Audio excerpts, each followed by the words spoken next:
আসসালামু আলাইকুম। কেমন আছেন সবাই? গ্রামের বাড়িতে নিজের হাত দিয়ে ফল পেড়ে খাওয়ার মজাই আলাদা। ছোটবেলায় গাছে উঠে আম, জাম, পেয়ারা আরও কত ফল পেড়ে খেলাম। ছোটবেলার সেই মজাটা আর নেই। হঠাৎ গাছের দিকে তাকিয়ে দেখি কি সুন্দর লাল টকটকে সরি হলুদ টকটকে পেঁপে পেকে আছে। তাই আর দেরি না করে হাত দিয়ে পেড়ে নিলাম। তারপর পরিষ্কার পানি দিয়ে পেঁপেটাকে ধুয়ে নিব। পেঁপেটা বেশ বড় ছিল, তাই কাটতে একটু অসুবিধা হচ্ছিল। বারবার মনে হচ্ছিল এই বুঝি পড়ে গেল। কাটাকাটি প্রায় শেষ। এবার আমি আবারও ফ্রেশ পানি দিয়ে পেঁপের গা ধুয়ে নিব, কারণ পেঁপের গায়ে কষ লেগেছিল।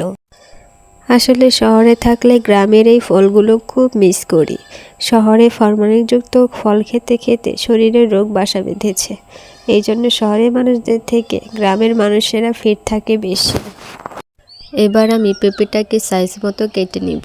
পেঁপের ভেতরটা দেখতে খুব সুন্দর ছিল, দেখে মনে হচ্ছিল খুব মিষ্টি হবে। তাই আমি আর অপেক্ষা করতে পারছিলাম না, ওখানে বসে এক টুকরো খেয়ে নিলাম। সত্যি পেঁপেটা বেশ মজা ছিল। ধন্যবাদ সবাইকে আমার এই আজাইরা ভিডিও দেখার জন্য। ভালো থাকবেন সবাই। আল্লাহ হাফেজ।